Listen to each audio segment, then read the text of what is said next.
Hello, my dear friends. Welcome back. Come in, sit down. I'm very glad you're here tonight. I want to start with something that happened just a few months ago.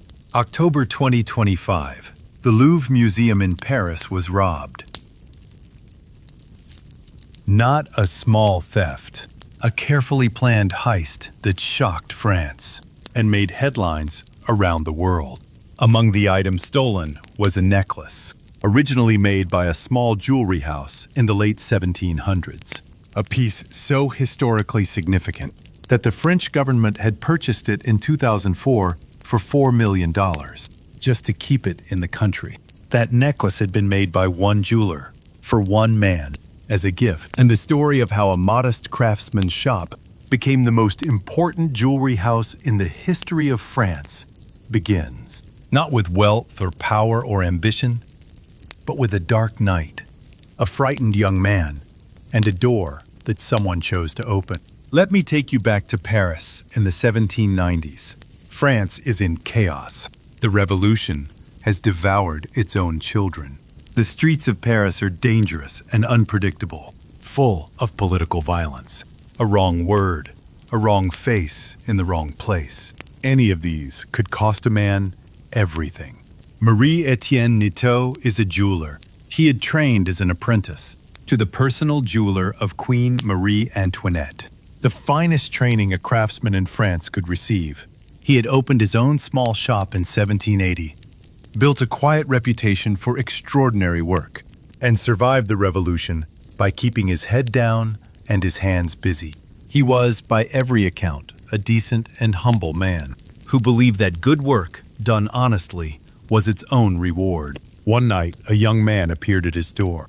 A military officer, clearly in trouble, clearly frightened, looking behind him as though someone was close on his heels. He needed shelter. He needed someone to let him in without asking questions. Nitot looked at the young man. He opened the door. He hid him, gave him food and warmth, and kept him safe through the night. When the danger passed and the young officer was ready to leave, he turned to Nitot and said something that could easily have been the grateful, but empty words of a man relieved to be safe. He said he would never forget what Nitot had done for him, that he would repay the kindness. Then he walked back out into the night. His name was Napoleon Bonaparte. He was at that point no one particularly remarkable, a Corsican military officer trying to navigate the treacherous politics of post-revolutionary France. Talented and ambitious, yes, but the world was full of talented and ambitious young men, most of whom disappeared without trace. There was no reason for Nitot to believe this one would be any different. And yet Nitot had opened his door, not because he expected anything, not because he sensed something extraordinary in the young officer's face, simply because someone needed help, and he had help to give. Now, my friends, I want you to think about what happened next. Not as a story about power or luxury, but as a story about what it looks like when a person truly keeps their word. Napoleon rose. He rose with a speed and completeness that stunned all of Europe. From officer to general, from general to first consul, from first consul to emperor of the French, the most powerful man on the continent, perhaps in the world. Surrounded now by people who wanted things from him, who flattered him, who had calculated exactly how to position themselves near his power. He did not forget a jeweler in a small shop, who had opened a door on a dark night. In 1802, Napoleon appointed Marie-Etienne Nitot as the official jeweler to the imperial court of France. Not one of several jewelers. The jeweler, the exclusive, official, personal jeweler, to the Emperor of France and the imperial court. Think about what that appointment meant for a modest craftsman who had survived the revolution by keeping his head down. In a single act, Napoleon had transformed Nitot's entire world. Every important commission in France, every piece of jewelry that would mark the ceremonies and milestones of the most powerful empire in Europe would come to his workbench. The coronation sword. Napoleon needed something that would tell the world, with no possibility of misunderstanding, that a new era had arrived. He entrusted it to Nitot. The sword Nitot created carried at its center the Regent Diamond, a flawless stone of 140 carats, one of the most famous gems in the world. It sits today in the Château de Fontainebleau, and you can go and see it. The tiara for Pope Pius VII. When Napoleon wanted to thank the Pope for traveling from Rome to officiate at the coronation, he again turned to Nitot.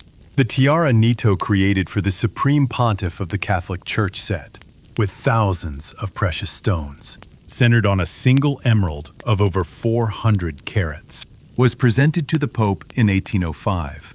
It remains in Rome to this day. For every great ceremony of the empire, every moment that Napoleon wanted to mark with permanence and beauty, Nitot was the man he called. Napoleon had promised he would never forget. He kept that promise in the fullest way a man in his position possibly could. Nitot died in 1809, still in his role as the emperor's jeweler. His son François Renaud took over the business, and in 1812 made a decision that would shape the geography of Paris for the next 2 centuries. He moved the atelier to 12 Place Vendôme. My friends, if you know anything about Paris, you know that address. Place Vendôme is the most prestigious jewelry address in the world. Cartier, Van Cleef & Arpels, Boucheron, the greatest names in the history of luxury, are gathered in one square. But here is what most people do not know. Nitot's house was there first.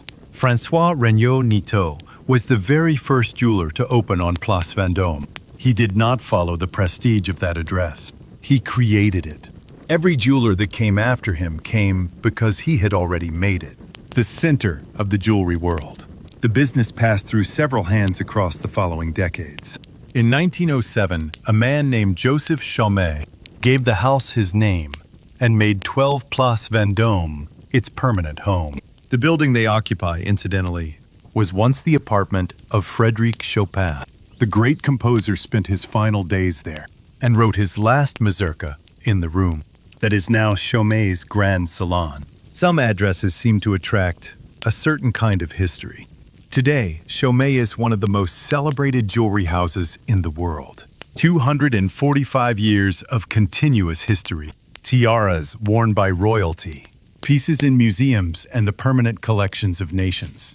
All of it traceable in a direct and unbroken line to one craftsman who asked no questions and opened his door. My dear friends, here is what I keep coming back to when I think about this story. On the night that young officer knocked at Nitot's door, Napoleon Bonaparte had absolutely nothing to offer him. No power, no money, no influence, no connections worth having. He was a nobody on the run. From any purely practical standpoint, helping him was all risk and no reward. Nitot helped him anyway. And Napoleon, when the world had given him everything, when he was surrounded by people calculating how to use him, remembered. Not with words, not with a polite letter of gratitude, but with the kind of concrete, lasting, life-changing repayment that turned a modest craftsman's shop into a dynasty that is still standing 2.5 centuries later. This is what Boan looks like, if I may use the Korean word for it, because I have not found a single English word that captures it fully. The deep, abiding sense that a kindness received must be repaid. Not because you are obligated, not because anyone is watching, but because you are the kind of person who does not forget. Napoleon was many things. History has judged him from many angles, but on this one matter, the debt he owed to a jeweler who opened his door, he was, I think, exactly the person he promised to be on the night he walked back out into the dark. He said he would never forget. He never did. Thank you so much for spending this evening with me, my dear friends. Until next time, keep your door open. And if someone opens theirs for you, do not forget. Good night.